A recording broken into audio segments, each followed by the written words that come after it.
കുട്ടികളുടെ ഡ്രൈവിംഗിൽ കടുത്ത നടപടിയുമായി മോട്ടോർ വാഹന വകുപ്പ്. കുട്ടികൾ വണ്ടി ഓടിച്ചാൽ വാഹന ഉടമയോ രക്ഷിതാവിനെയോ ചേർത്ത് പ്രതിയാക്കപ്പെടാനുള്ള സാധ്യത ഉണ്ട്.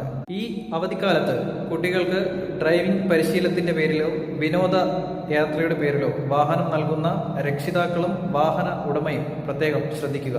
മോട്ടോർ വാഹന വകുപ്പ് നിങ്ങളുടെ പിന്നാലെയുണ്ട്. ലൈസൻസ് ഇല്ലാതെ വാഹനം ഓടിച്ച വ്യക്തിക്കും വാഹന ഉടമയ്ക്കും 3 വർഷം വരെ തടവും 5000 രൂപ വരെ പിഴയും ലഭിക്കാവുന്ന കുറ്റമാണ്. ഈ വാഹനം ഓടിച്ചത് കുട്ടികളാണെങ്കിൽ രക്ഷിതാവോ വാഹന ഉടമയോ ആകും പ്രതി.